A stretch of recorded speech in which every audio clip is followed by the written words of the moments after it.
টেলিভিশনের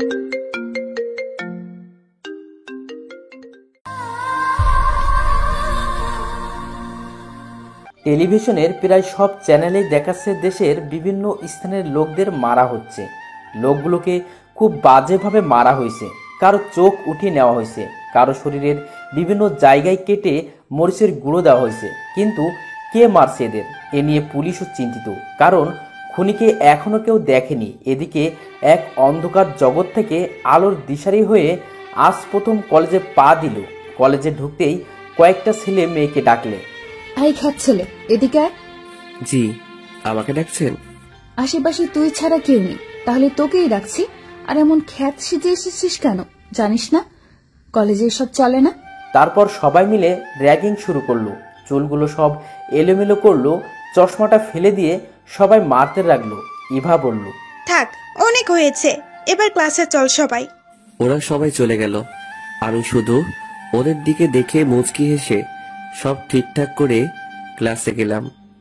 প্রথম সিটটা খালি দেখে বসে পড়লাম। ঠিক তখনই কেউ আমার কলার ধরে বলতে লাগলো, তুই এখানে বসার সাহস কেমনে পাস? এটা আমার সিট, দূর হয় এখান থেকে। ভালো করে দেখি এটা আর কেউ না, সেই মেয়েটা। আমি মুচকি হেসে পেছনে চলে গেলাম। তারপর স্যার আসলো, আমাকে অনেক অপমান করে ক্লাস শুরু করলো। সবাই আমাকে নিয়ে হাসাহাসি করলো, শুধু আমার পাশের ছেলেটা বাদে। ক্লাস শেষে স্যার চলে গেল, সবাই বের হয়ে গেল। আমার পাশের ছেলেটা বলল, তুমি আজকে নতুন? জি। আমি রাহাত, তোমাকে একটা কথা বলি, ওদের সাথে লাগতে যেও না, ওরা ভালো না। মিমের বাবা এখানকার নেতা, প্রিন্সিপাল, ওর বাবার কথায় উঠে বসে, এজন্য যখন যা মন চায় তাই করে, কেউ ওকে কিছু বলতে পারে না। ও, এই জন্য এত অহংকার? আচ্ছা, তোমার নামটা শোনা হলো না, নাম কি তোমার? মিলন আমার কেউ নাই, আমি একা থাকি, গ্রাম থেকে এসেছি। আমরা কি ফ্রেন্ড হতে পারি? মিলন মুচকি হেসে হ্যাঁ বলল। তারপর দুজনে অনেক গল্প করে বাড়ি গেল। পরদিন আবার আগের মতো সেজে কলেজে গেলাম। কলেজের সামনে রাহাতকে দেখতে পেয়ে দুজন একসাথে কলেজে ঢুকলাম। আর তখনই মিমা তার বন্ধুরা ডাকলো, এই খ্যাত ছেলে, এদিকে আয়। একটা ঢোক গিলে ভয়ে ভয়ে গেলাম। এই ছোট লোক, কাল তোর শিক্ষা হয়নি, আজ আবার খ্যাত সেজে কলেজে এসেছিস? আমি মাথা নিচু করে আছি আর বললাম, দেখেন আপু, আমিও এখানে পড়তে এসেছি, আমাকে আমার মতো থাকতে দিন না। এমন করেন কেন আপনারা? কি আমার মুখের উপর কথা বলা? সায়ন, শান্ত, তোরা ধর ওকে, একে আজ উচিত শিক্ষা দিব। বলেই আমাকে সবাই মারা শুরু করে। রাহাত আমার দিকে অসহায়ের মতো তাকিয়ে আছে। ওরা সবাই চলে গেল। আমি মুচকি হেসে রাহাতের কাছে গেলাম। সরি রে, ওরা তোকে মারলো আর আমি কিছু করতে পারলাম না। মুচকি হেসে বললাম, ধুর, তুই এসব ভাবিস না, ওসব কিছু না, ওদের পরে দেখে নিব। এখন চল ক্লাসে যাই। ক্লাসের স্যার এসে আবার আমাকে অপমান করে ক্লাস শুরু করলো। একে একে সব ক্লাস শেষ করে কলেজের মাঠে গিয়ে গল্প করতে লাগলাম। সবাই তোকে কত বাজে কথা বলে, তুই মন খারাপ করিস না, ওরা একদিন ঠিক শাস্তি পাবে। বাদ দে রাহাত, ওদেরকে পরে দেখে নিব।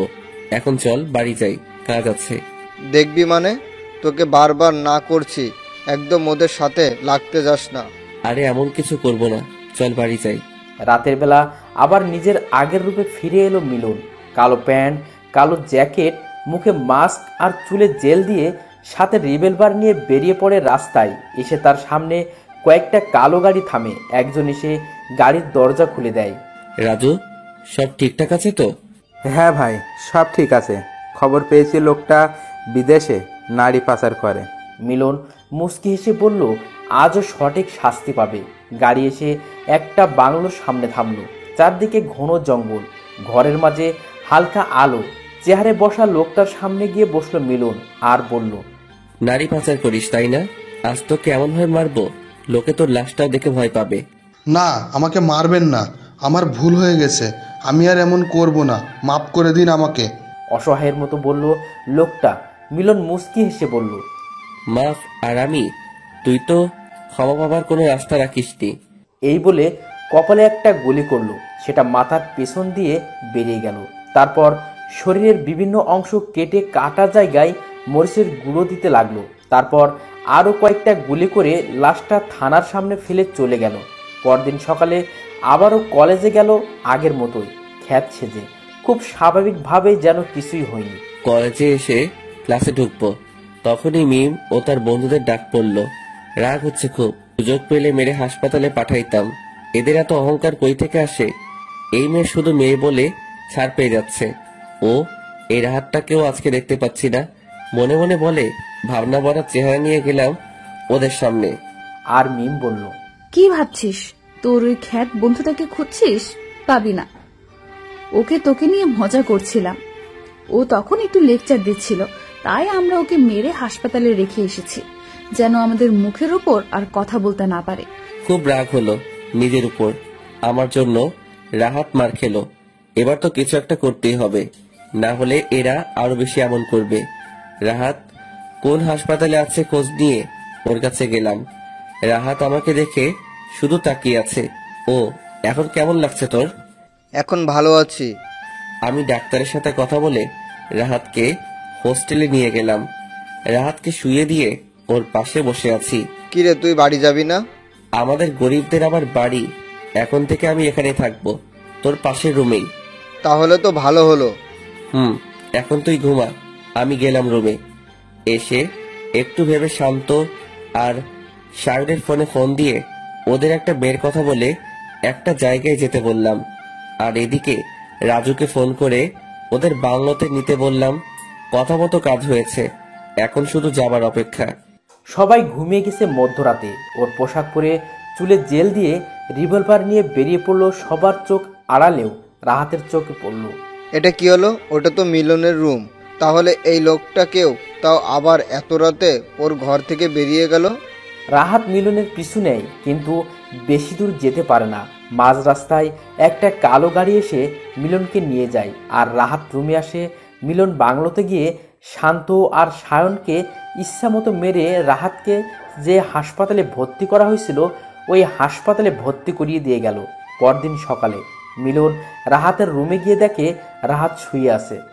কিরে, কেমন লাগছে এখন? তার আগে বল, কাল রাতে মধ্যরাতে কই গেছিলি তুই? তোর কি মাথা খারাপ? আমি মাঝরাতে কেন বের হব? আমি সব দেখেছি। দামি দামি জামা প্যান্ট পরে বেরিয়েছিলি, আর তোর ঘরেও তালা ঝুলছিল, আর মাঝ রাস্তা থেকে একটা কালো গাড়িতে উঠে গেলি। মিথ্যা বলিস না, আমি সব দেখেছি। এবার সত্যিটা বল। দেখ, তুই কাল রাতে রুমে তালা দেখেছিস, তাহলে আমি সকালে বের হলাম কি করে? আর আমি রাতে না ঘুমিয়ে কোথায় বের হব? আর কি বললি, দামি পোশাক?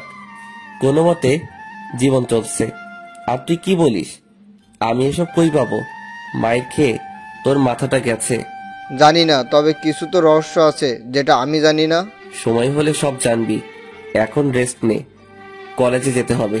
এই বলে রাহাতকে কোনো মতে কাটিয়ে রুমে আসলাম। পরদিন সকালে রাহাতকে নিয়ে কলেজে গেলাম। একটু দূরে গাছের নিচে মিমো তার মেয়ে বন্ধুরা গল্প করছিল। আমি মিমের দিকে তাকিয়ে একটু মুচকি এসে যেতে লাগলাম। তখনই মিমের দেয়া সেই বিখ্যাত নাম ধরে কেউ ডাকলো। পিছনে ঘুরে দেখি মিম ডাকছে। আমি আর রাহাত গেলাম। মিম রাহাতকে বলল, আমি কি তোকে ডেকেছি? তুই যা এখান থেকে। রাহাতও বাধ্য ছেলের মতো চলে গেল। ওই খ্যাত ছেলে, আমাকে দেখে হাসছিলি কেন? আমি কি হাসির কিছু মেরে তোকে হাসপাতালে পাঠিয়ে দেব? আর একবার যদি এমন করিস, আজ মাফ করে দিলাম, যা। আমি আস্তে আস্তে আসতে লাগলাম। তখনই শুনতে পেলাম মিম বলছে, আজ সিয়াম, শান্ত এরা কেউ আসছে না কেন? আমি একটু পিছনে ঘুরে বললাম, আসবে না বলে মুচকি এসে চলে গেলাম। মিম অবাক হয়ে তাকিয়ে আছে। তারপর সায়নের ফোনে ফোন করলো, কিন্তু ফোন সুইচ অফ দেখাচ্ছে। শান্ত এর ফোন ও সুইচ অফ। অনেক ভেবে মিম শাওনের বাড়ির নাম্বারে কল করলো। শাওনের মা ধরলো। হ্যালো আন্টি, সায়ন কই? আজ কলেজে আসলো না যে? শাওনের মা হু হু করে কেঁদে দিল আর বলল, মা, কাল রাতে সায়নকে কে যেন মেরেছে। ওকে তো হাসপাতালে ভর্তি করিয়েছি, এখন একটু ভালো আছে। ডাক্তার বলেছে একটু দেরি করে আনলে বাঁচানো যেত না। ওকে আন্টি, আপনি চিন্তা করবেন না, আমি দেখছি।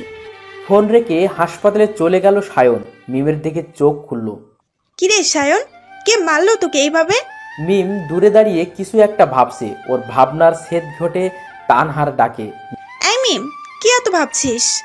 ভাবছি কে মারতে পারে। ওই খ্যাত ছেলেটা। ছেলেটা তখন কেমন আগে থেকেই বললো, দেখলি না যে ওরা আজ আসবে না? ও জানে কেমনে? তাহলে কি ও নিজে এদের? কি যে বলিস না, ওই রকম ছেলে মারবে? এদের মারতেও তো নিজেই মরবে। না, তোরা যা ভাবছিস তা না, ওটা তো একটা খ্যাত। ও কি করে মারবে? যে ছিল তার মুখটা তো দেখতে পেলাম না, মুখে মাস্ক পরেছিল, না হলে দেখে নিতাম। ওকে থাক তাহলে, আমরা যাই, সুস্থ হয়ে কলেজে আসবি। মিমের ভাবনার শেষ নেই। নিজেও জানে না কেন ওই ছেলেটাকে নিয়ে ভাবছে। আর ছাদে দাঁড়িয়ে রাতের ব্যস্ত শহর দেখছে। হঠাৎ চোখ পড়লো একটা লোক প্রাণপণে দৌড়াচ্ছে, তার পিছনে আরো একটা লোক। মিম তাড়াতাড়ি বাইরে আসলো। তখন মিলন মিমের সামনে পড়লো। মাস্ক পরে থাকায় মিম মিলনকে চিনতে পারলো না। মিম বলে উঠলো, কে ওখানে? মিলন না দাঁড়িয়ে চলে গেল। ততক্ষণে লোকটা পালিয়ে গেছে। মিলন আর না দাঁড়িয়ে চলে গেল ওখান থেকে। ও শিট, এই মেয়েটার জন্য পালিয়ে গেল। তবে ধরবই ওকে। পালিয়ে যাবে কই? পরদিন সকালে মিম ও তার বন্ধু কলেজে গেল, শান্ত আর সায়ন বাদে। কিছুক্ষণ পর রাহাত আর মিলন কলেজে আসলো। মিলন মিমের দিকে দেখলো, কিন্তু আজ মিম ওদের কিছুই বলল না। একে একে সব ক্লাস শেষ করলো, কিন্তু মিম আজ চুপচাপ। খুব অদ্ভুত লাগছে ব্যাপারটা। মিলন মিমের দিকে তাকিয়ে ভাবছে, আর রাহাত মিলনকে ডাকলো। কি এত ভাবছিস বলতো? ভাবছি ওরা আজ আমাদের কিছুই বলল না। যাক, ভালোই হয়েছে। বাদ দে, চল হোস্টেলে যাই। আজ মিমও চলে গেল। রাতের বেলা মিম একটা কফি বানিয়ে ছাদে গেল। রাতের তারা ভরা আকাশটা দেখতে থাকে। এদিকে মিলন কালকের সেই লোকটার খোঁজে বেরিয়েছে। চারদিকে ওর লোকদের নজর রাখতে বলে, আর পেয়েও যায়। নেশা করে বার থেকে ফিরছে। মিলন গিয়ে শার্টের কলার ধরে বলল, অবৈধ ব্যবসা করিস আর লোককে ব্যবসা শেখাস। আজ তোকে আমি শেখাবো কেমনে মৃত্যুর খেলা। চল তুই। ওকে গাড়িতে তুলে নিয়ে এলো বাংলোতে। এনে একটা চেয়ারে বসিয়ে হাত পা বেঁধে দিল। তারপর মুখে লেবুর রস দিল নেশা কাটানোর জন্য। তারপর চলে গেল। পরদিন সকালে মিলন লোকটার গায়ে গরম পানি ঢেলে দিল। লোকটা চিৎকার করে জেগে উঠল আর বলল, তুই কাজটা মোটেও ঠিক করছিস না, এবার ছেড়ে দে, দেখ তোর কি অবস্থা করি। আহ, এত চিৎকার ভালো লাগে না। এটুকুতে ভয় পাচ্ছিস? যখন তোকে তিলে তিলে মারবো তখন কি করবি? আর তোকে ছেড়ে দেওয়ার জন্য আনিনি, ভয়ঙ্কর মৃত্যু দেওয়া হবে তোকে। মিলন লোকটাকে বেল্ট দিয়ে মারতে লাগলো। তারপর প্রত্যেকটা ক্ষত জায়গায় মরিচের গুঁড়ো লাগিয়ে দিল। আমি সইতে পারছি না, এভাবে মারাচ্ছে, একেবারেই মেরে ফেলো আমাকে। মিলন লোকটার মুখে অ্যাসিড মেরে মাথায় আর বুকে গুলি করলো। লোকটার নিথর দেহ পড়ে রইল মেঝেতে। রাজু, লাশটা থানার সামনে ফেলে রেখে আয়, আর কোনো প্রমাণ যেন না থাকে। মিলন চলে গেল ওখান থেকে। পরের দিন কলেজে গেল। মিলনকে দেখে রাহাত ডাকলো। মিলন রাহাতের কাছে গিয়ে বসলো। কিরে, কাল কলেজে আসলি না? আবার তোর ফোনটাও বন্ধ, কোথায় গেছিলি? কোথাও না, শরীরটা ভালো লাগছিল না, তাই আসিনি। তুই শুনেছিস কাল একটা লোককে খুব বাজেভাবে মেরে থানার সামনে ফেলে রেখে গেছে, কিন্তু খুনির কোনো প্রমাণ রেখে যায়নি। আর কে করেছে তাকেও বলতে পারে না। দেশে এত খুন হচ্ছে আর এখনো পর্যন্ত খুনিকে কেউ ধরতে পারছে না। মিলন একটু মুচকি হেসে বলল, বাদ দে, তাতে কি, আমরা আমাদের মতো থাকি। তুই হাসছিস? না হাসার কি, ওসব ব্যাপারে মাথা না ঘামানোই ভালো। খুনিকে কেউ খুঁজে পাবে না। তুই এতটা চিন্তিত হচ্ছিস কেন? আরে বাদ দে, চল ক্লাসে যাই, না হলে দেরি হবে। মিলন আর রাহাত ক্লাসে গেল। মিম যে এতক্ষণ ওদের পিছনে ছিল ওরা তা দেখতেই পায়নি। মিম ওদের সব কথা শুনে নিল। আমার তো এই খ্যাত ছেলেটাকে সন্দেহ লাগছে। সবকিছুতেই মুচকি হাসে, আর ও কেমন নিশ্চিত ভাবে বলল যে খুনিকে কেউ খুঁজে পাবে না, নজরে রাখতে হবে একে। মিম আর সেদিন কলেজে থাকলো না, বাসায় চলে গেল। আবার কলেজের ছুটির সময় কলেজের সামনে গেল। মিলন আর রাহাত বের হলে ওদের পিছু নেয়। মিলন আর রাহাত গল্প করছে। হঠাৎ মিলন পিছে তাকিয়ে চারপাশটা একবার ভালোভাবে দেখে নিল। কি হয়েছে? কি দেখছিস? কেউ কি ফলো করছে আমাকে? মানে কি বলছিস? মিম ওদের পিছু পিছু গিয়ে ওদের হোস্টেল পর্যন্ত চলে গেল। হঠাৎ মিলন মিমকে সামনে দেখতে পায়। কি ম্যাম, আপনি এখানে? আমি এখানে, আমার কাজ আছে। এত আ করছেন কেন? আমি কি করব, কোথায় যাব সেটা তোকে বলবো? কাজ আছে তাই এসেছি। এই বলে ওদের সামনে থেকে চলে গেল। যা, এই মেয়েটা শুধু ঝাড়ি দিতেই জানে, শাকচুনি মেয়ে একটা। মিলন আর রাহাত যে যার যার রুমে গেল। মিলন জানালার কাছে এসে তো অবাক। মিম বাহিরে দাঁড়িয়ে চারপাশে কি যেন খুঁজছে। মিলন চুপি চুপি মিমের পিছনে গেল। আজ ফেল হলাম তো কি, এর রহস্য তো আমি বের করবই। মিম চলে গেল। ও এই ব্যাপার, আমাকে সন্দেহ করা? আমি এত সহজ না মিম, আমিও তোমাকে দেখে নেব, কিছুদিন অপেক্ষা করো। রাতের বেলা পুরো শহর যখন নিশ্চুপ, তখন মিলন বেরিয়ে পড়ল। আরে কে এই লোকটা? এত রাতে বের হলো কেন? তার উপর মাস্ক পরা। এইদিকে সায়ন বলেছিল যে ওকে মেরেছিল, সেও মাস্ক পরা ছিল। ব্যাপারটা দেখতে হবে। মিম ও মিলনের পিছু নিল। মাঝপথে মিলন একটা কালো গাড়িতে উঠে গেল। মিম একটা ট্যাক্সি নিয়ে ওর পিছু করলো। গাড়িটা একটু জঙ্গলের ভিতরে ঢুকে একটা বাংলোর সামনে ঢুকলো।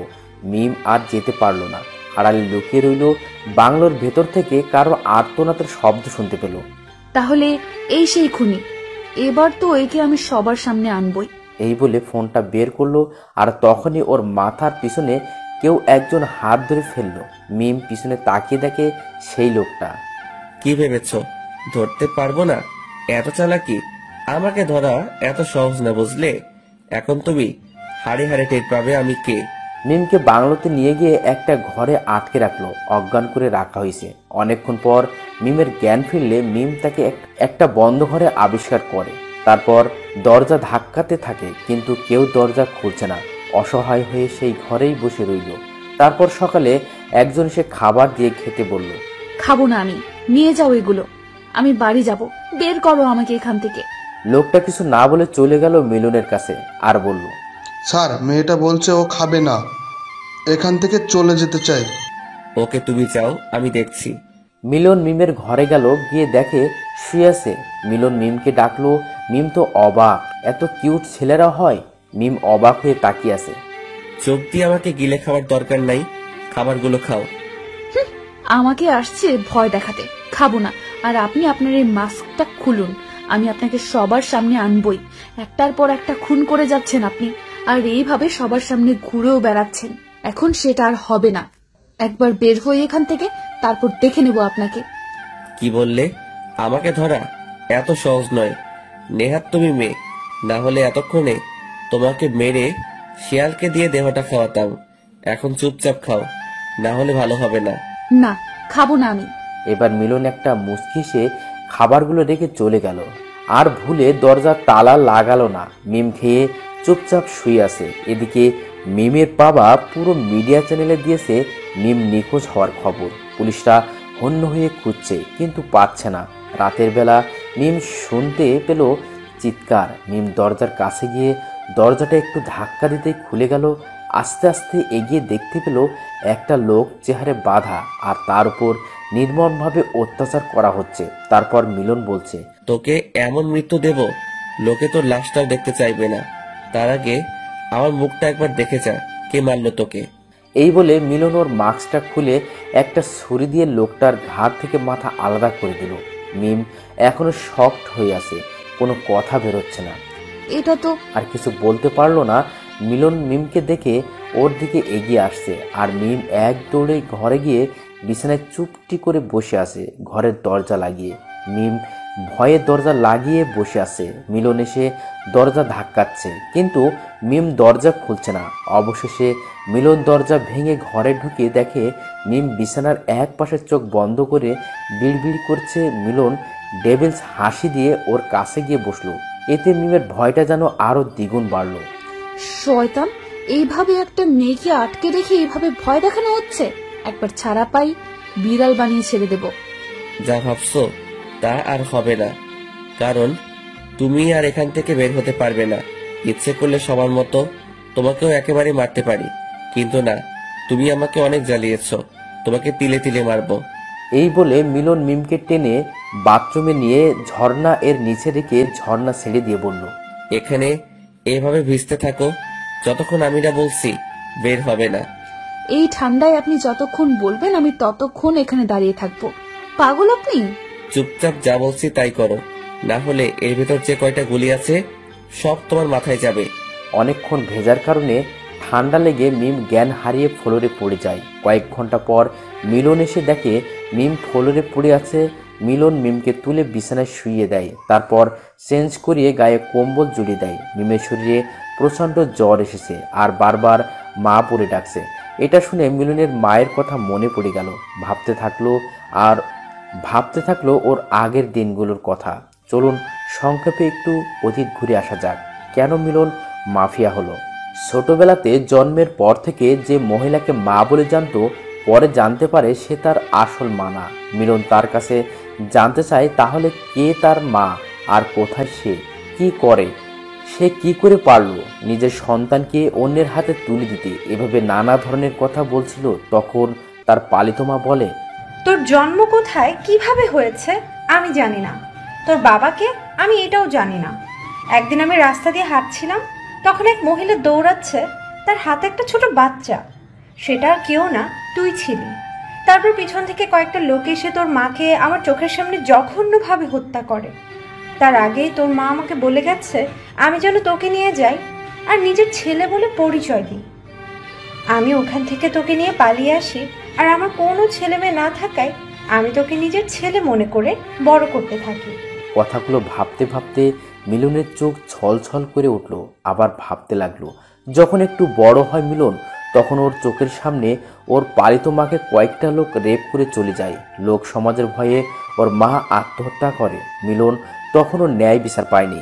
সেদিন থেকেই ও ভাবে সমাজে এসব লোকদের ও শাস্তি দেবে, তার মায়ের খুনিদের তিলে তিলে মারবে। সেদিনের সেই ছোট্ট মিলন আজকে মাফিয়া। তার মনে নেই কোনো দয়াময়া, ভালোবাসা আছে শুধু একরাশ হিংস্রতা। ভাবতে ভাবতে রাগে মিলনের চোখ লাল হয়ে যায়। এদিকে মিমের জ্ঞান ফিরে আর বলে, প্লিজ আমাকে যেতে দাও, আমি বাড়ি যাব। আমি কাউকে তোমার ব্যাপারে কিচ্ছু বলবো না, প্লিজ ছেড়ে দাও। মিমের কথা শুনে মিলনের রাগ আরো বাড়লো। মিলন ঘর থেকে চলে গেল। মিম একটু পর উঠে দেখে দরজা খোলা আর আশেপাশে কেউ নেই। তাই মিম চুপি চুপি বেরিয়ে পড়ে আর জঙ্গল পার হতে থাকে। উফ, বাঁচলাম। কি ভয়ানক ছেলে বাবা। আর মনে হয় ভজা মাছ উল্টে খেতে পারে না। আর এইদিকে কত বড় মাফিয়া, সব পুলিশ সিআইডি খুঁজে মরে, আর ও কেমন সবার সামনে ছদ্মবেশে ঘুরে বেড়াচ্ছে। যাই হোক, আমারও অনেক কিছু শেখা হলো। এই সুযোগে বাড়ি থেকে বের হতে পারলাম, কিন্তু বাড়িতে যাব না। একবার যখন এই বাড়ি থেকে বের হয়েছি তখন আর যাব না। এখন আমার সামনে এগোতে হবে আমার লক্ষ্য পূরণের জন্য। মিম চলে যায় কোনো এক অজানায়। এতদিন মিম ওর বাড়ি থেকে অনেক দূরে নির্জন একটা জায়গায় বাড়ি বানিয়েছে। এখন সেখানে গিয়েই শুরু হবে প্রতিশোধের খেলা। কেউ বাঁচতে পারবে না। এদিকে মিলন চারদিকে মিমকে খুঁজতে থাকে। মিম রাতের বেলা বের হলে কয়েকটা ছেলের সামনে পড়ে তাদের মধ্যে একজন বলে, আরে দেখ দেখ, এটা সেই মেয়ে না? পেপারে দেখলাম পাখি পাইছি। একে এর বাড়ি দিতে পারলে এর বাবা 5 লাখ টাকা দিবে, আমরা আরো বেশি চেয়ে নিব। ওরা মিমের দিকে এগোতে থাকে। মিম দৌড়তে থাকে। হঠাৎ মিলনের সাথে ধাক্কা খায়। মিম মিলনকে দেখে চিনতে পারে। মিলন মিমকে পিছনে রেখে ছেলেগুলোর কাছে যায়। কি রে, কি চাই? এইভাবে একটা মেয়েকে তাড়া করছিস কেন? আরে শালা তুই কে রে? সামনে থেকে সর, মেয়েটাকে আমাদের চাই। সরে যা, না হলে তোর লাশ পড়বে।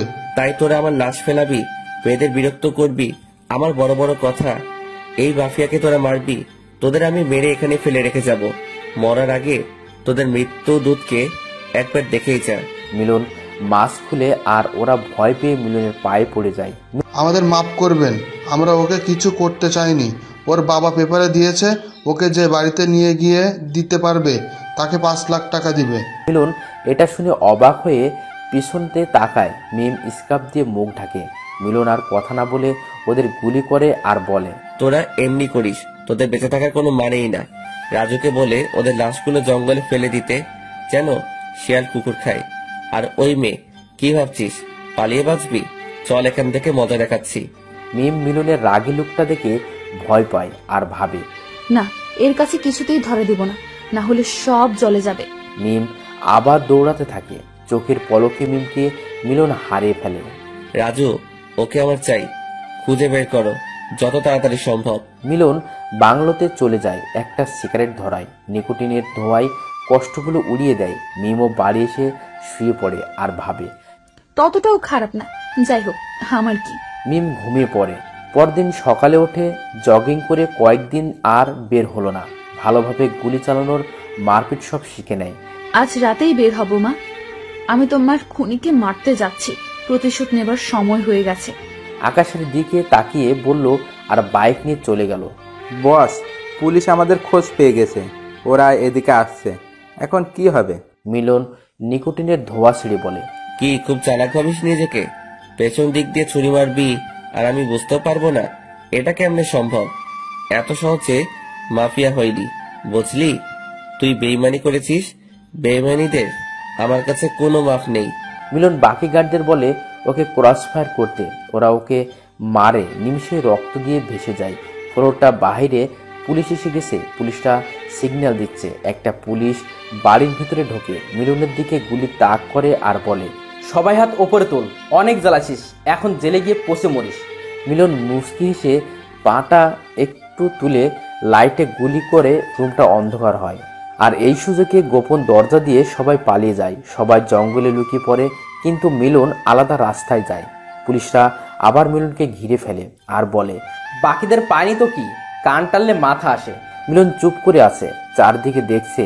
অফিসার এসে মিলনের মাথায় একটা মারে, কয়েকটা পুলিশও মারে। মিলন চিৎকারও করছে না, দেখে ওরা আরো জোরে জোরে মারে। মাফিয়া এখন আমি দেখাবো তোকে। অফিসার গুলি চালালো, মিলন একটু সরে গেল। গুলিটা ওরা হাতেই লাগলো। ওই পথ দিয়ে মিম যাচ্ছিল, হঠাৎ দেখতে পায় কয়েকটা লোক একজনকে মারছে। মিম সামনে এগিয়ে যায় আর দেখে, আরে, এ তো এত বড় মাফিয়া। ধরা পড়লো কিভাবে? সাহায্য করতে হবে আমাকে। মিম মাস্কটা পরে, হাতে রিভলভার নিয়ে অফিসারকে তাক করে একটা গুলি করে। গুলি চালাতে এগিয়ে যায় আর কয়েকজন পুলিশ। এগিয়ে আসলেও তাদের মিম মারে আর মিলনের হাত ধরে দৌড়ায়। মিলনকে বাইকের পেছনে বসিয়ে বাইক স্টার্ট দেয়। অনেক জোরে বাইক চালিয়ে এক নিমেষেই সবার চোখের আড়ালে হারিয়ে যায়। একটু দূরে গিয়ে বাইক থামিয়ে মাস্কটা খুলে মিলনকে বলে, আমাকে শক্ত করে ধরুন, না হলে পড়ে যাবেন। মিলন মিমকে ধরে। মিলন অবাক হয়ে মিমকে দেখছে। মিম বাড়ি ফিরে গিয়ে মিলনের হাত ব্যান্ডেজ করে দেয়। মিম মিলনের হাত ব্যান্ডেজ করেছে। মিলন শুধু মনে মনে ভাবছে, এই মেয়ে কেমনে সবার মধ্যে দিয়ে নিয়ে আসলো, আর একে তো খুঁজছে। তার মানে কি ও লুকিয়ে আছে? না, আমাকে সতর্ক থাকতে হবে। মিলনের ধ্যান ভাঙে মিমের ডাকে। কি এত ভাবছেন? খেয়ে নেন, আমি আপনাকে কোনো শাস্তি দিব না। আমি আপনার মতো না। ঘুমিয়ে পড়ুন। আমি খাবো না, তুমি খাও, খিদে নেই আমার। ও, বুঝতে পারছি, হাতটাই তো মনে হয় ব্যথা। ওকে, আমি খাইয়ে দিচ্ছি। অনেকক্ষণ না খেয়ে থাকায় খিদেও পেয়েছে, তাই কথা না বলে চুপচাপ খায়। খাওয়া শেষে মিম প্রশ্ন করে, আচ্ছা, আপনি এত বড় মাফিয়া, সবার মাঝে ঘুরে বেড়ান, আর এভাবে আটকা পড়লেন কেন? সবচেয়ে বড় কথা, এই জগতে নামলেন কেন? পড়াশুনো করে তো নিজের জীবন গুছিয়ে নিতে পারতেন। মিলন মিমের কথা শুনে আগের কথা মনে পড়ে যায় আর অনেক রাগ হয়। মিম সেটা বুঝতে পারে। এই মেয়ে, তোকে আমি এত কথার জবাব দিতে রাজি না, বুঝলি? রাতটা পার করে সকালে চলে যাব, এখন শান্তিতে থাকতে দে। ধাক্কা দিয়ে চলে যায় বারান্দায়। মিলন রাতের আকাশটা দেখতে থাকে। পাশে কখন যে মিম আসে বুঝতে পারে না। মিলন বাইরে যাবার জন্য রেডি হয়। এই অবস্থায় বাইরে না গেলেই নয়। চুপচাপ থাকো, না হলে তোমার বাবাকে বলে দেব তুমি এখানে আছো। মিলন বেরিয়ে যায়। রাজু আর ডনকে ফোন করে জঙ্গলে আসতে বলে। ওরা আসলে ওদের বলে, সবকটা পুলিশকে আমার এখানে চাই, যারা আমার গায়ে হাত তুলেছে। ওকে বস। ওরা চলে যায়, এক একজন এক এক দিকে। এখন সবাই জেনে গেছে ওরা মিলনের লোক, তাই পুলিশগুলো ওদের দেখে পিছু নেয় আর ওরা জঙ্গলে দৌড়ে আসে। জঙ্গলে আসলে তারা ওদেরকে ঘেরাও করে। রাজু আর ডন ওদের থেকে গুলি নেয়। খালি হাতে দাঁড়িয়ে আছে সামনে। মিলন হুড্ডি পরে সিগারেট মুখে নিয়ে ধোয়া ছাড়তে ছাড়তে ওদের কাছে আসে, বলে, অফিসারটা কই? বস, ওকে আনতে পারিনি, আপনি চিন্তা করবেন না, ওকে পেয়ে যাবেন। তোরা আমাকে মারছিস, মিলনের এত সহজে মরণ নাই। এখন তো তোদের মৃত্যু আমার হাতে, আর সেটা এতটাই কষ্টের হবে, তোরা নিজেরাই নিজের মৃত্যু কামনা করবি। ওই কে আছিস, এক একটাকে গাছের সাথে বাঁধ। সবাইকে বাধা হলো। মিলন সবার চোখের মরিচের গুঁড়ো দেয় আর ওরা চিৎকার করতে থাকে। মিলন হাসতে থাকে। গার্ডরা ভয়ে চুপ করে দাঁড়িয়ে আছে। তারপর লোহার রড দিয়ে একে একে সবাইকে মারছে। বড় ক্ষত জায়গায় মরিচের গুঁড়ো দিচ্ছে। এখন ওরা নিজেরাই নিজেদের মৃত্যু কামনা করছে। এই ক্রসফায়ার কর এদের। ওরা সবাইকে মেরে দেয়। মিলন রক্তাক্ত শরীর নিয়ে যায় মিমের বাড়ি। মিম তো মিলনকে দেখে অবাক, ভয়ে কিছু বলছে না, কারণ মিলন এখনো অসম্ভব রেগে আছে। তাই মিম চুপ করে আবার শুয়ে পড়ে। মিলন ক্লান্ত থাকায় সেও ঘুমিয়ে পড়ে। মিম সকালে উঠে দেখে মিলন এখনো ঘুমাচ্ছে। খুব মায়াবী লাগছে ওকে, হয়তো ওর প্রতি দুর্বল হচ্ছে। ধুর, কি ভাবছি এসব? আমার এসব মানায় না। হঠাৎ মিম বাইরে গুলির শব্দ শুনতে পায়। কি এখানে কে আসতে পারে? এইটা অসম্ভব, এই ঠিকানা তো কারো জানার কথা না। মিম জানালা দিয়ে দেখে কয়েকজন লোক গুলি তাক করে দাঁড়িয়ে আছে। মনে হয় কেউ বের হলে তাকে সাথে সাথে মরতে হবে। মিম দ্রুত মিলনকে ডাকে আর দেখায় ওদের। দুজনে খুব চিন্তায় আছে, কি করা যায়। এদিকে বাইরে আবার গুলির শব্দ।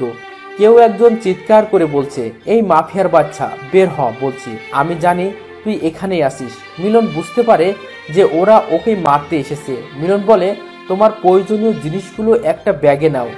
কাল দেখেছি পেছনের জঙ্গলের দিকে দরজা আছে, ওই দিক দিয়ে বের হয়ে যাব। মিম তাড়াতাড়ি কয়েকটা জামা আর রিভলভার নিয়ে নেয়। মিলনের যেহেতু এখনো কিছু নেই, তাই ও শুধু পিস্তল নিল। বাইরে থেকে দরজা ধাক্কানোর আওয়াজ আসছে। ওরা চুপি চুপি বেরিয়ে যায়, জঙ্গলের দিকে দৌড়তে থাকে। এদিকে লোকগুলো দরজা ভেঙে ভেতরে ঢুকে পরে কাউকে দেখতে পেল না। পুরো বাড়ি তন্ন তন্ন করে খোঁজে, দেখে জঙ্গলের দিকে দরজা খোলা। তার মানে ওরা এদিক দিয়েই পালিয়েছে। ওই চল সবাই। সবাই দৌড়াচ্ছে, মিলন আর মিম। কারো পায়ের শব্দ পেয়ে জঙ্গলের ধারে একটা ডোবার কাছে গাছের আড়ালে লুকিয়ে ওরে মিম ভয়ে মিলনের হাত ধরে আছে। দুজনেই একদম চুপচাপ, একটু শব্দ করলে ওরা জেনে যাবে। দুজন দুজনের নিঃশ্বাসের শব্দও শুনতে পাচ্ছে। তখনই ডোবার ধার দিয়ে একটা বড় সাপ যাচ্ছিল। মিম তো দেখে ভয়ে চিৎকার দেওয়ার মতো অবস্থা। মিলন সেটা বুঝতে পেরে মিমের মুখ চেপে ধরে রাগী লুকে মিমের দিকে তাকায়। মিলন বুঝতে পারছে মিম ভয় পেয়েছে। মিমকে বুকের সাথে ধরে রাখে। মিমও শান্তভাবে চোখ বন্ধ করে থাকে। এভাবে রাখার কোনো মানে হয়? শত হলেও আমি মেয়ে, আমার মধ্যেও ফিলিংস হয়।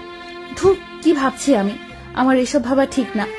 আর এর মনে তো দয়া বলতে কিচ্ছু নেই। সুযোগ পেলে আমাকেও যে কি করবে, তার চেয়ে ভালো চুপচাপ থাকি। মনে মনে বলছে মিম। এদিকে ওরা প্রায় কাছাকাছি। ওদের মধ্যে কেউ একজন বলল, বস, ওরা মনে হয় জঙ্গলে নেই, পালিয়েছে। চলুন অন্যদিকে খুঁজি। হ্যাঁ চল, খুঁজে তো বের করবই, কুচি করব ওকে। ও আমার ভাইকে মেরেছে, চল এখান থেকে। ওরা চলে যায়। মিলন মিমের উপর রাগ ঝাড়তে থাকে। এই মেয়ে পাগল তুমি? চিৎকার দিলে ওদের হাতে এতক্ষণে কুচি কুচি হতে হতো, তোমার জন্য ধরা পড়তে হতো। না মানে, ওই সাপটা দেখেছেন? কত বড় আর ভয়ানক। একবার কামড় দিলে আমি শেষ। জানি না তো, লক্ষ্য পূরণ না করে আমার মরতে ইচ্ছে করছে না। হুঁ, মাফিয়া জগতে নেমেছ, আবার মরার ভয় করে? চুপচাপ থাকো। আচ্ছা, আমি না হয় আমার মায়ের খুনের প্রতিশোধের জন্য এই জগতে পা রাখলাম। আপনি কিসের জন্য মিথ্যা বলবেন না? আমি জানি কেউ এমনি এমনি মাফিয়া হয় না। কেউ স্বার্থে, কেউ লোভে, আর কেউ আমার মতো।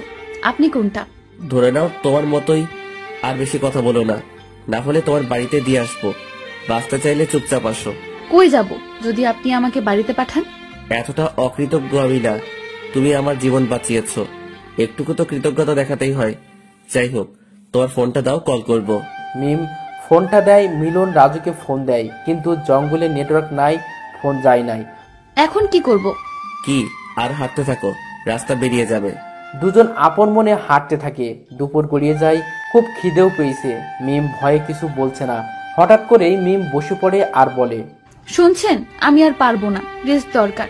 একটু বসি। আরে না, ওই দেখো না, রাস্তা জঙ্গল শেষের দিকে। একটু বসি, তারপর যাব। মিলন ভাবে এভাবে বসলে তো মহাবিপদ। কোনো দিক থেকে কে আসে বলা যায় না। ওরা আবার এই জঙ্গলে আসতে পারে। মিলন মিমকে কোলে তুলে নিয়ে হাঁটতে থাকে। মিম অবাক হয়ে তাকিয়ে আছে। আরে, কোলে নিলেন কেন? নামান বলছি। চুপ করে থাকো, বসলে মরতে হবে। মিম মিলনের রাগ দেখে কিছুই বলল না। মিলনের গলা জড়িয়ে থাকে। একটু পর রাস্তায় আসে আর মিলন রাজুকে ফোন দিয়ে ওরা যেখানে আছে সেখানে আসতে বলে। সন্ধ্যাবেলা সন্ধ্যাবেলা মানে? এখন তো বিকেল, এত সময় এখানে কি করব? বেশি বুঝো না। মিলন আর মিম মাস্ক পরে ওখানে থাকে। সন্ধ্যায় রাজু গাড়ি নিয়ে আসে। মিলন ড্রাইভ করে, রাজু পেছনে বসে আর মিম সামনে। কিছুক্ষণ চলার পর মিলন দেখতে পায় একটা গাড়ি ওদের ফলো করছে। মিলন রাজুকে বলে, রাজু আমাদের যে কেউ ফলো করছে তা কি জানতে না বা জানার চেষ্টা করনি? দেখো পেছনে। এখন কি করবে? সবসময় ভুলভাল করো। মনে রেখো, বেঈমানদের আমি ছাড় দেই না, সে যেই হোক। রাজু ভয় পেয়ে যায়। তোতলাতে তোতলাতে বলে, না বস, আমি যখন এসেছিলাম তখন তো কাউকে দেখিনি, খুব সাবধানে এসেছি। আরে এভাবে নিজেদের মধ্যে ঝগড়া না করে কি করে এদের থেকে বাঁচা যাবে সেটা ভাবুন। মিম একটু বাইরে উকি দিয়ে দেখে গাড়িটা আর কারো না, বাবার। তার মানে বাবা কি করে জানলো আমি এদের সাথে? এটা আমার বাবা, এটা আমাদের গাড়ি। কি তোর বাবা? Oh no. মিলন রেগে জোরে গাড়ি চালায়। সবাই ভয়ে কাঁপছে। এত স্পিড নিয়ে চালাচ্ছে যে কোনো সময় দুর্ঘটনা ঘটে যেতে পারে। মিলন শর্টকাট রাস্তা ধরে কোনো রকম ওদের কাটিয়ে একটা নীরব জায়গায় এসে গাড়িটা থামিয়ে তিনজনই দৌড়ে গেল। যে বাড়িতে ওঠার কথা ছিল সবাই হাঁপাচ্ছে। রাজু মিলনকে বলে, বস, এখন আর কিছু হবে না, সব ঠিক আছে। এখন কেউ আসতেও পারবে না। রুমে গিয়ে ফ্রেশ হয়ে নিন। সকালে কি করবেন তখন প্ল্যান মাফিক সব করা যাবে। সবাই রুমে গেল। রাজু মিমের রুম দেখিয়ে দিয়ে গেল। মিমের ঘুম আসছে না, মাথায় একটাই চিন্তা ঘুরছে, প্রতিশোধ। সকালে ঘুম থেকে উঠে মিম নাস্তা বানিয়ে নেয়, সবাই খায়। মিম মিলনকে বলে, আচ্ছা বের হব আমি আজ রাতে, আমার হাতে সময় নেই, যা করার তাড়াতাড়ি করতে হবে। মিলন ভরু কুচকে বলে, যাই করো, তোমার জন্য যেন কোনো বিপদ না হয় আর নিজেও সেফে থাকবে। দিনটা কেটে যায়। মিম রাতে বেরিয়ে পড়ে, নিজের বাড়ির ডুপ্লিকেট চাবি দিয়ে ঢোকে। আস্তে আস্তে ওর বাবার ঘরে যায় আর মাথার কাছে পিস্তল ধরে চিৎকার করে মিমের বাবার ঘুম ভেঙে যায়। অবাক হয়ে যায় এভাবে কাউকে মাথার কাছে গুলি ধরতে দেখে। ভয়ে তোতলাতে তোতলাতে বলে, কে তুমি? এভাবে একজনের ভয় দেখানোর মানে কি? ছলনাময়ী অনেক হয়েছে, আজ আমি আমার মায়ের খুনের প্রতিশোধ নিব। যতটা নির্মম ভাবে মেরেছিস তার চেয়ে বেশি কষ্ট দিয়ে মারবো তোকে। কি ভেবেছিস আমি জানতে পারবো না?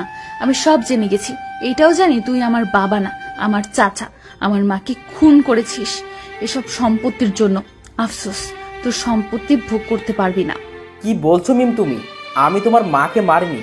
তোমার মাকে মেরেছে জানো? দেখো, এই ছেলেটা মেরেছে। এই একটা বড় মাফিয়া, এর সাথে তোমার বাবার শত্রুতা ছিল, তাই এ তোমার পরিবারকে শেষ করার পরিকল্পনা করে। তোমার বাবা দুর্ঘটনায় মারা যায় আর তোমার মাকে এ মেরেছে। আর আমি তোমাকে নিয়ে পালিয়ে আসি, তোমাকে কোলে পিঠে করে মানুষ করি, আর আজ তুমি আমার দিকে আঙুল তুলছো? ছি! মিস্টার হাসান সব এমনভাবে গুছিয়ে বলল যেন আগে থেকেই জানতো এমনটা হওয়ার কথাই ছিল। মিম তো কিছু বলতে পারছে না। ছবিটা যে আর কারো না, মিলনের। কাকে বিশ্বাস করবে মাফিয়া? মিলনকে না তার চাচাকে? মিলন তো সত্যি অনেক বড় মাফিয়া, মারতেও পারে। আর এ তো আমার চাচা, বড় চাচা, আমাকে মিথ্যা বলবে না। মিম, তুমি আমার বাড়ি থেকে বেরিয়ে যাও, তোমার মতো মেয়ে দরকার নেই। আর যদি এসব ভাবনা ছাড়তে পারো তবে ফিরে এসো আমার আগের মিম হয়ে। মিম নিশ্চুপে বেরিয়ে যায়। মিস্টার হাসান হাসছে। তুমি একটা বাচ্চা মেয়ে মিম, তুমি কি না মারবে আমাকে? যাও এখন দুই মাফিয়ার যুদ্ধ করো। হা হা হা। মিম একটা ব্রিজের উপর গিয়ে দাঁড়ায় আর ভাবতে থাকে, মিলনের বাবার সাথে কি সম্পর্ক থাকতে পারে যার জন্য ও আমার মাকে এত নির্মমভাবে মারলো? জবাব তো ওকে দিতেই হবে, সাথে মরতেও হবে।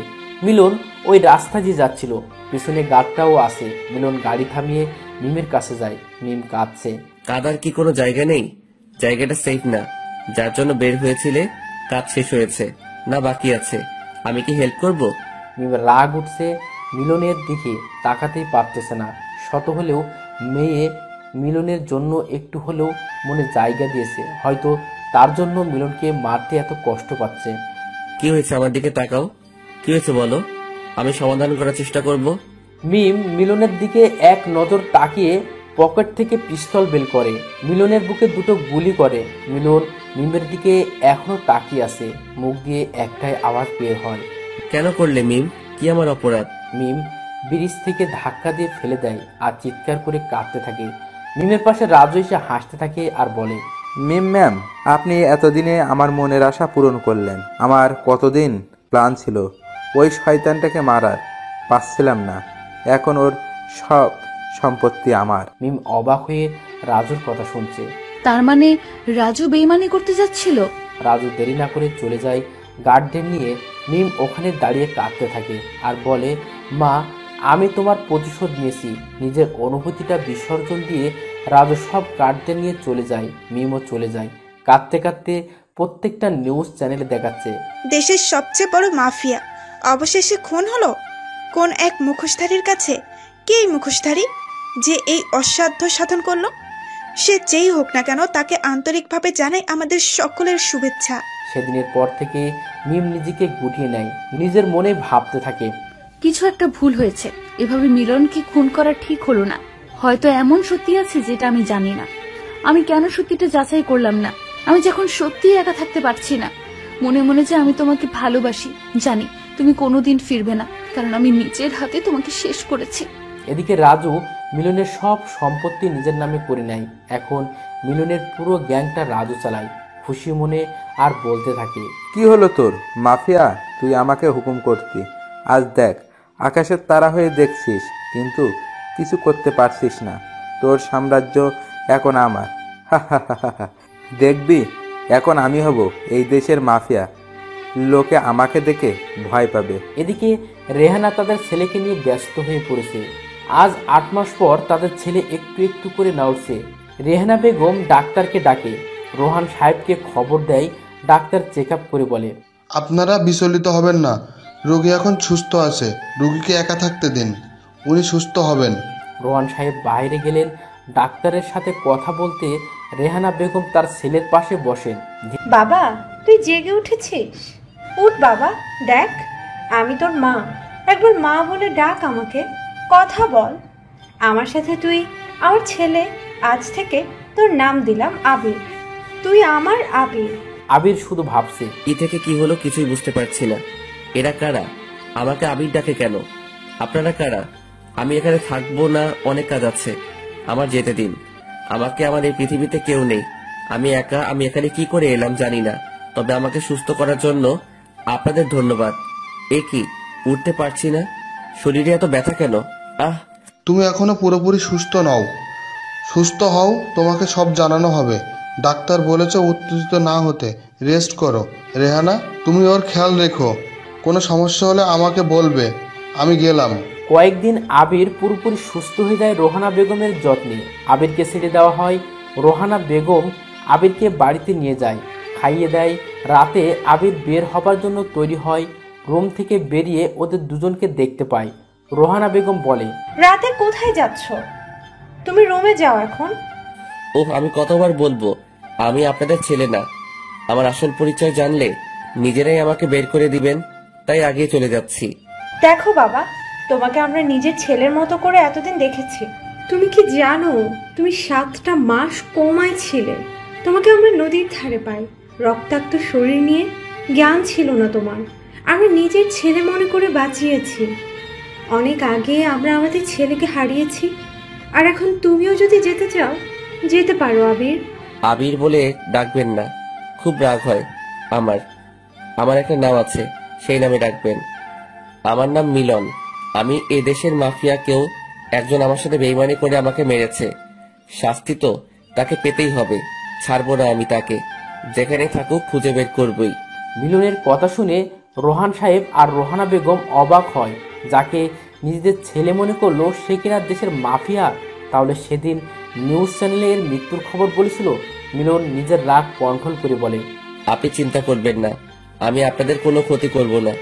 আর আপনি তো আমাকে মায়ের মতন আদর করেছেন, আজ থেকে আমি আপনাকে মা বলেই ডাকবো। কিন্তু আপনাকে বাবা বলতে পারবো না, বাবা নামটাকে আমি সহ্য করতে পারি না। মা, আমি আসছি, কিছু কাজ আছে, তুমি চিন্তা করো না, আমার কিছু হবে না। রোহানা বেগম মিলনকে জড়িয়ে ধরে কাঁদে আর বলে, বাবা, তুই যেই হ, তুই আমার ছেলে, তোর কোনো ক্ষতি হবে না। মায়ের দোয়া যে তোর সাথে। মিলন মুচকি হেসে বেরিয়ে যায়। মিম কয়েকদিন পর পর চলে আসে সেই ব্রিজে যেখানে মেরেছিল নিজের ভালোবাসাকে। আজও এসেছে। আর মিলনও চলে যায় সেখানে যেখান থেকে ওর স্বপ্নের শেষ হতে চলেছিল। সেখানে গিয়ে দেখে একটা মেয়ে অঝরে কাঁদছে। মিলন একটু কান খাড়া করে শুনতে পায়, তুমি তো আকাশের তারা হয়ে গেছো, দেখতে পাও আমাকে? আমাকেও নিয়ে যাও, আমি একা থাকতে পারছি না। ভালোবাসি তোমাকে, জানি না কেন মারলাম আমি, সত্যি না জেনে। আর সেই সত্যি আজও আমার কাছে অজানা। মিম এখানে। ভালোবাসো তোমায়, তো শাস্তি পেতে হবে। তিলে তিলে মারবো তোমাকে, বেঈমান একটা। মিলন পেছন থেকে বলে, তোমার ভালোবাসা দরকার নেই, বেঈমান তুমি একটা, তার শাস্তি তোমাকে পেতেই হবে। আমি ফিরে এসেছি। মিম আশেপাশে তাকিয়ে দেখে কেউ নেই। কে ছিল তাহলে? কে বলল কথাটা? এটা তো মিলনের গলা। তবে কি ও সত্যি ফিরে এসেছে? কিন্তু কিভাবে সম্ভব? আমি যে নিজের হাতে ওকে। মিলন চলে যায় তার নিজের এলাকায়, খোঁজ খবর নেয়। বেশি কিছু জানতে পারে না। চলে যায় বাড়িতে, নিজের ঘরে গিয়ে ভাঙচুর করে। শব্দ শুনে রোহানা বেগম আসে। কি হয়েছে? কি করছিস? চুপ কর। মা, আমি কি করে শান্ত থাকি? বেঈমানি করলো আমার সাথে, যাদের আমি এই সমাজে সম্বল করে দিয়েছি, আজ সবাই আমার সাথে বেঈমানি করলো। কারো রেহাই হবে না। তুই জানো মা, আমার বাড়ির দারোয়ান কাকা আমার বিরুদ্ধে আজ, ওর জন্য কি না করিনি। সত্যি আমার কেউ নেই, তুমি যাও, আমি ঠিক আছি, একদম ঠিক আছি। রেহানা বেগম মিলনের রাগ দেখে আর কিছু না বলে চলে যায়। মিলন 1 ঘন্টা ধরে শাওয়ার নিয়ে নিজের রাগ কন্ট্রোল করে রুমে এসে শুয়ে পড়ে। পরের দিন মিলন সারাদিন উঠে না শুয়েই থাকে। রেহানা বেগম এসে অনেক ডাকাডাকি করে, তবুও ওঠে না। বিকেলে উঠে ফ্রেশ হয়ে নিচে গিয়ে রেহানা বেগমকে ডাকে। রেহানা বেগম ছেলের ডাক শুনে আসে তাড়াতাড়ি, মিলনকে খেতে দেয়। মিলন খেয়ে মায়ের থেকে বিদায় নিয়ে বেরিয়ে পড়ে। হঠাৎ একটা ছেলের সাথে ধাক্কা খায় মিলন। দেখতে পায় ছেলেটি আর কেউ না, রাহাত। এতদিন পর রাহাতকে পেয়ে মিলনের আহ্লাদের শেষ নেই। কিন্তু রাহাত অবাক, শুনেছিল মিলন মারা গেছে। মিলন দেখতে পায় কয়েকটা গার্ড তাদেরকে ঘিরে আসে। মিলন মাস্কটা পরে নেয়। রাহাতকে পেছনে রেখে সুযোগ বুঝে একজনের হাতে লাথি মারে। সে পড়ে গেলে গুলেটা নিয়ে একে একে সবাইকে মারতে থাকে। রাহাত শুধু তাকিয়ে দেখছে। এটা কি সেই মিলন যে কিনা এতটা হাবাগোবা ছিল? সে এত নিষ্ঠুরভাবে কেমনে মারতে পারছে সবাইকে? মেরে মিলন রক্তাক্ত শরীর নিয়ে রাহাতের সামনে যায়। রাহাত তোতলাতে তোতলাতে বলে, কে তুমি? ওদের এভাবে মারলে কেন? মিলন রাহাতকে জড়িয়ে বলে, তুই আমার এত কাছের বন্ধু, পারলি আমাকে ভুলে যেতে? আমি মরিনি, আবার ফিরে এসেছি প্রতিশোধ নিতে। আমাকে কেউ মারতে পারবে না আল্লাহ ছাড়া। এবার বল, ওরা তোকে তাড়া করছিল কেন? কলেজে তুই সবসময় আমার সাথে থাকতি। তুই জানিস রাজু ভাই তোর সাথে বেইমানি করেছে, আমাকে সব বলেছে। ওদের সন্দেহ তুই বেঁচে আছিস। কাল রাতে কে একজন নাকি তোর মতো কাউকে দেখেছে, তাই ওরা আমাকে তুলে নিয়ে যায়। আমি কোনো মতে ওখান থেকে পালিয়ে আসি। শেষমেশ রাজুও আমার সাথে এমন করলো, শাস্তি তো ও পাবেই।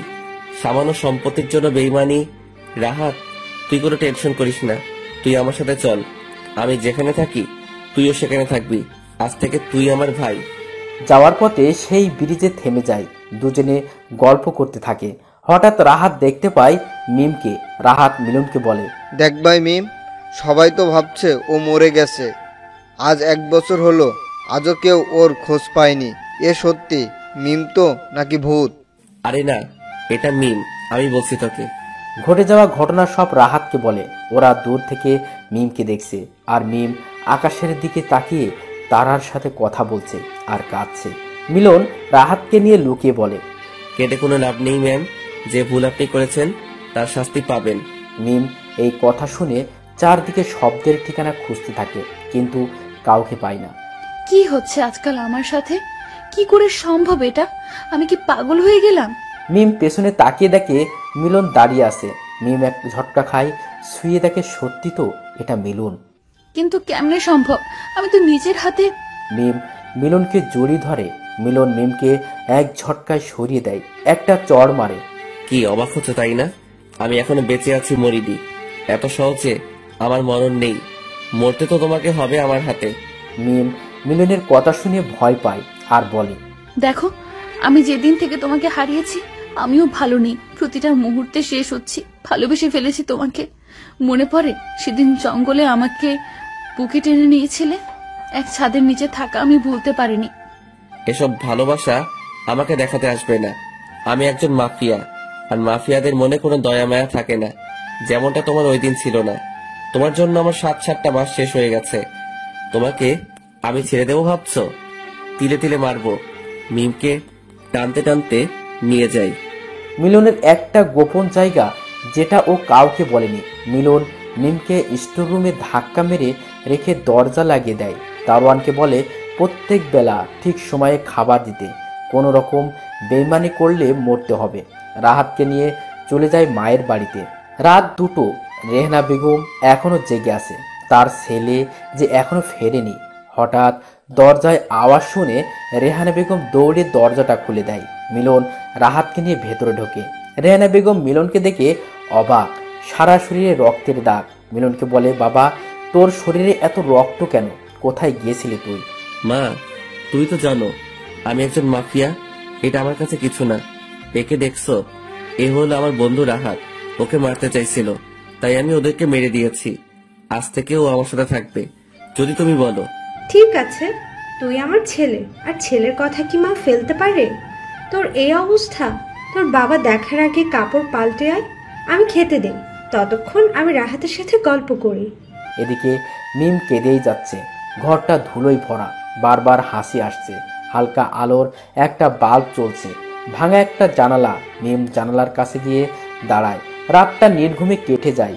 এদিকে মিলন যেন মিমকে আটকে শাস্তি পাচ্ছে, শান্তির ঘুম দেয়। পরদিন খুব ভোরে কাউকে না জানিয়ে বেরিয়ে পড়ে। রাস্তায় মিমের বাপকে দেখে ফলো করে। এ কি মনে হচ্ছে? এটা আমার বাড়ির রাস্তা, কিন্তু আমার বাড়িতে তো এখন রাজু থাকে। রাজুর সাথে মিমের বাবার কি কাজ জানতে হচ্ছে। মিলন তাড়াতাড়ি একটা রিমোট কন্ট্রোল ছোট হেলিকপ্টারে সিসি ক্যামেরা লাগিয়ে বাড়ির মধ্যে ঢোকায়। দেখতে পায় মিস্টার হাসান রাজুর কাছে গিয়ে কুশল বিনিময় করে বলে, রাজু, তোমাকে অনেক অনেক ধন্যবাদ। তোমার জন্য আমার প্ল্যান সম্পূর্ণ হয়েছে। তুমি সব সময় সঠিক সময় আমাকে খবর না দিলে বুঝতাম না ওই মাফিয়ার বাচ্চা কখন কি করে। মিমের মাকে আমি মেরেছি, আর কত সহজে মিমকে বোকা বানিয়ে মাফিয়াটাকে দুনিয়া থেকে সরালাম। তার জন্য নাও এই 1 কোটি টাকা, তোমার জন্য আমার পক্ষ থেকে ছোট উপহার। রাজু খুশি মনে টাকা নিয়ে বলে, ধন্যবাদ, দেবার কিছু নেই। আমার জন্য আপনার ভালো হয়েছে, আর আপনার জন্য আমার ভালো হয়েছে। বুদ্ধির দ্বারা মিলনকে খুন করে আজ আমরা দুজনের সফল। মিলন সবটা শুনে অবাক। তার মানে এদের দুজনের চক্রান্ত না? এর শেষ আমাকে দেখতে হবে। মিমের কাছে যায় মিলন। গিয়ে দেখে সত্যি মেয়েটার করুণ অবস্থা। মুখের দিকে তাকানো যায় না, শুকিয়ে কাঠ হয়ে গেছে। মিম মিলনকে দেখে অপর পাশে মুখ নিয়ে চুপ করে থাকে। মিলন মিমকে বলে, আমি সব সত্যি জেনে গেছি। তোমার বাবা আর রাজু মিলে তোমার দ্বারা আমাকে মারে। এতে তোমার বাবা পায় তোমার সব সম্পত্তি, আর রাজু পায় আমার সম্পত্তি। মিম শুকনো মুখে বলে, উনি আমার বাবা না, চাচা। ছোটবেলায় মা মারা যায়, আর বাবাও অ্যাক্সিডেন্টে মারা যায়। ওনাকে বাবা বলতাম। আমি জেনেছিলাম আমার মাকে উনি মেরেছে। সেদিন রাতে ওনাকে মারতে গিয়েছিলাম। উনি আমাকে তোমার ছবি দেখিয়ে বলে, তুমি মেরেছ আমার মাকে। আমি সহ্য করতে না পেরে প্রতিশোধের তাড়নায় নিজের ভালোবাসাকে বিসর্জন দিই।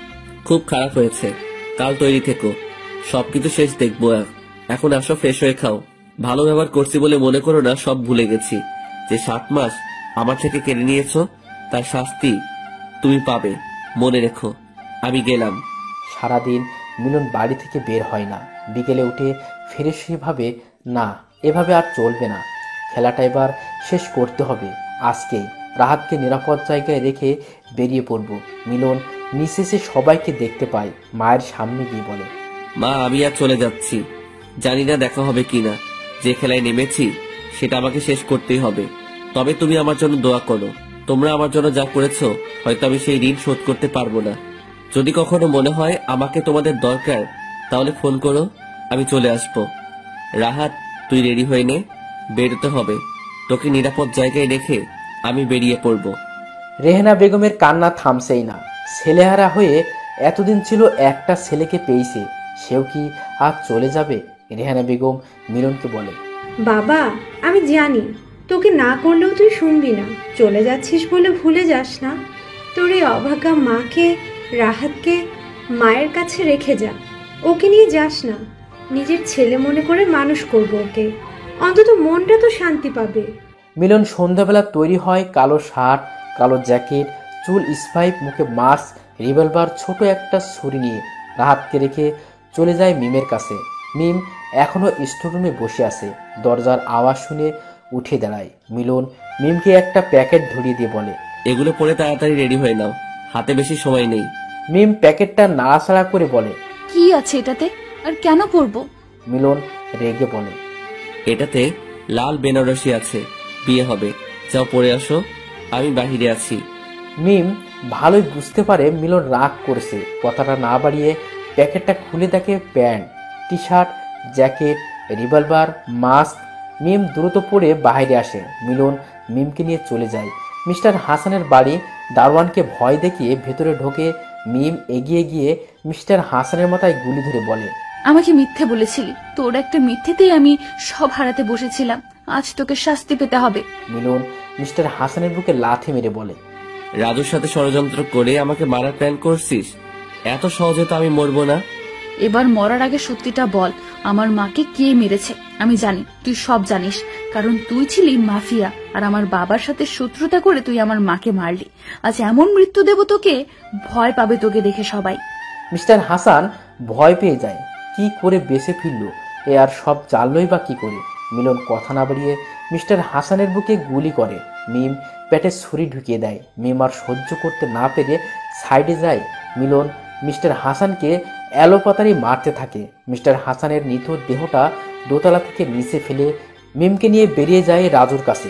পুরো বাড়ি গার্ড দিয়ে ঘেরা। মিলনকে দেখে সবাই আতঙ্কে পড়ে যায়। মিলন রাজুর সামনে যায় আর একটা আওয়াজ মেরে বলে, তোকে আমি রাস্তা থেকে এনেছিলাম তোর মায়ের চিকিৎসার জন্য। কত টাকা খরচ করি হিসাব আছে তোর? যে বাড়ি বানিয়েছিস সেটাও আমার টাকায়। তুই আমার সাথে বেইমানি করলি, ভালো করে জানিস বেইমানদের আমি ছাড় দেই না। তাই বিদায়, তোকে ওপারে চলে যা। মিলন রাজুকে মারে। মিলন বলে, আজ থেকে সব শেষ। যার জন্য মাফিয়া হয়েছিলাম সেটাও আজ পূর্ণ হলো। মা তুমি ভালো থেকো। আকাশের তারা হয়ে দুপোটা চোখের পানি ঝরে পড়ে। মিলন গার্ডদের গুলি করে দৌড়তে থাকে। মিমের হাত ধরে হঠাৎ মিম থমকে যায় মিলনের পেছনে। তাকিয়ে দেখে একটা গার্ড গুলি নিয়ে দাঁড়িয়ে আছে আর গুলিটা মিমের পিঠে এসে লাগে। মিলন ছল ছল চোখে মিমের দিকে তাকিয়ে থাকে। গার্ডটা মিলন একটা গুলি করে মিম কোলে তুলে নিয়ে যায় হাসপাতালে। মিম মিলনের গলা জড়িয়ে বলে, মরেই তো যাব, একবার বলো না ভালোবাসো। জানি তোমার মনে আমার জন্য কোনো জায়গা নেই, তবু বলো না। মিলন দৌড়ে কাছাকাছি একটা হাসপাতালে ভর্তি করায়। মিমকে ওটিতে নিয়ে যায় মিলন। বাইরে থাকে মিলন রাহাতকে ফোন দেয়। রাহাত সবাইকে নিয়ে আসে। মিলন রেহেনা বেগমের কাছে যায়। রেহেনা বেগম মিলনকে সান্ত্বনা দিতে থাকে। কয়েক ঘন্টা পর ডাক্তার ওটি থেকে বের হয়ে বলে, পেশেন্টের অবস্থা খুব খারাপ। মিলনকে উনি মনে হয় তাকে চাইছেন। মিলন ডাক্তারের কথা শুনে ওটি এর মধ্যে যায়। শুয়ে মিমকে জড়িয়ে ধরে কান্না করতে করতে বলে, তুমি সুস্থ হয়ে ফিরে আসো, ভালোবাসি তোমাকে, আমি খুব ভালোবাসি। মিম প্রশান্তের একটা হাসি দিয়ে মিলনের বুকে ঢলে পড়ে। মিম নড়াচড়া করে না দেখে মিলন মিমের মুখটা তুলে একটা চিৎকার দেয়। সবাই ভেতরে আসে। মিলন কান্না করছে, না হয়তো শোকে পাথর হয়ে গেছে। স্বার্থপর এই দুনিয়ায় আবার একা হয়ে গেল। মিমের দাফন করে মিলন আবার চলে যায় অজানা জায়গায়, যেখানে কেউ খুঁজে পাবে না। নতুন একটা দেশে চলে যায়, যেখানে গেলে ভুলে থাকতে পারবে অতীত।